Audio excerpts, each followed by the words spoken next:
Today, we're talking gradients. Why? Maybe because I've watched hundreds, if not thousands of TikToks by Minecraft content creators, and for the life of me, why they are not doing gradients in their walls will blow my mind forever. So, let's touch on stone first.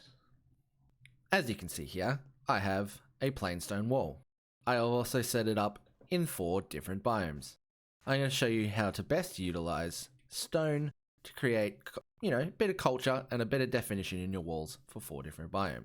Now, if anyone ever tells you using a guide is stupid, tell them they're stupid.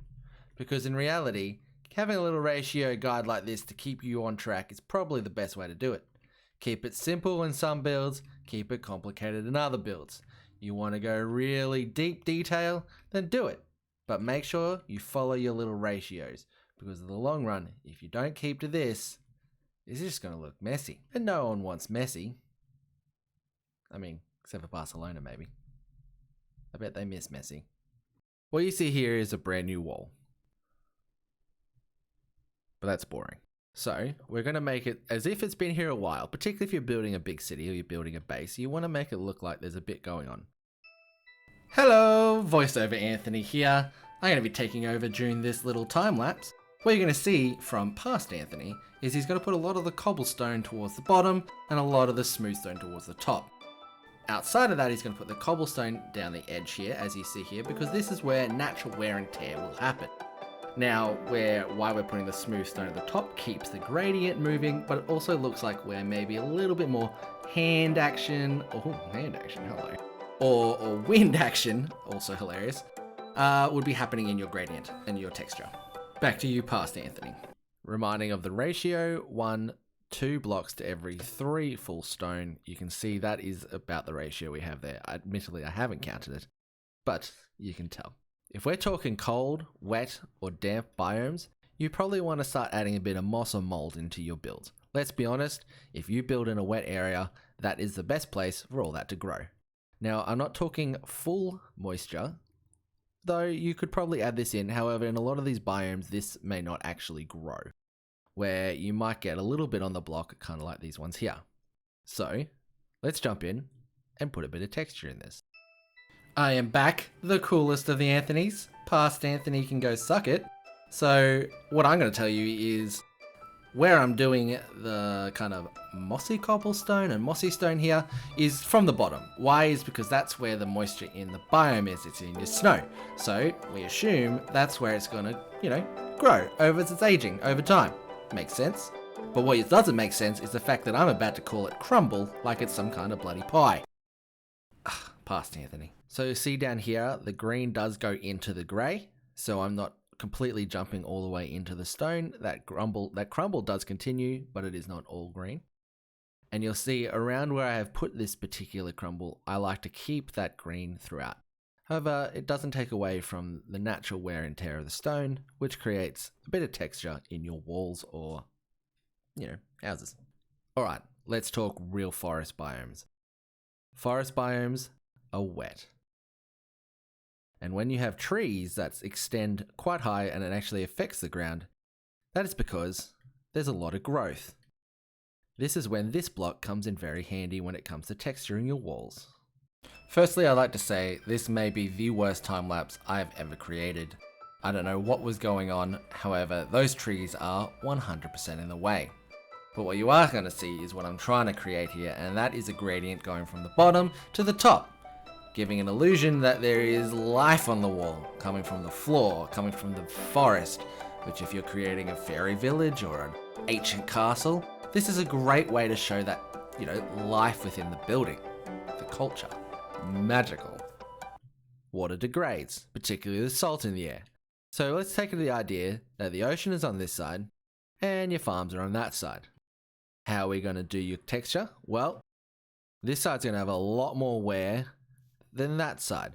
Let's add a bit of texture, shall we? Well, that was rude. Cut me off. I mean, I know I'm the editor and I could probably fix that, but here we are.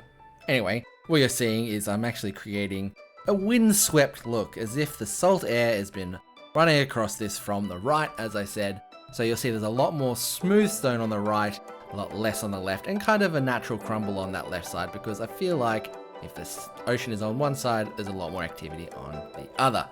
Anyway, by texture your walls. Last one. I can't believe how many people do not texture their paths. This behind me is boring. Functional, but boring. So, let's actually make this path functional and beautiful.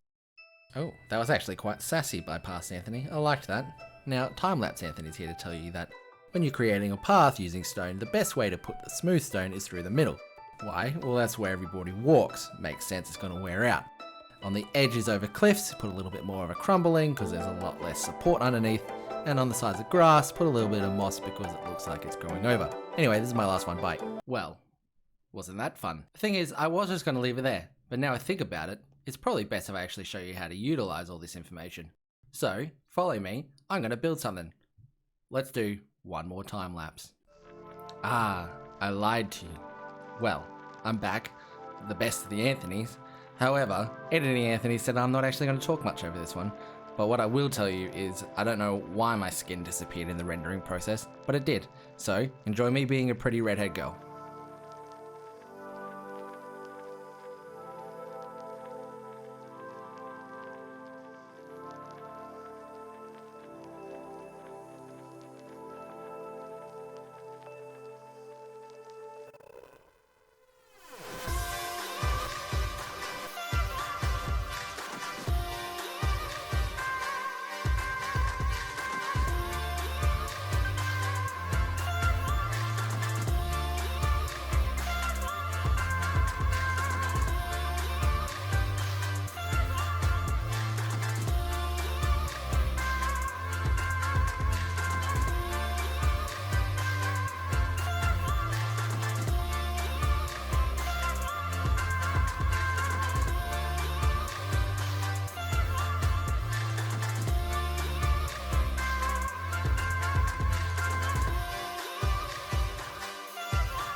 Alright, thank you for joining my tutorials. I will probably do more about gradients because, let's be honest, none of you do it properly.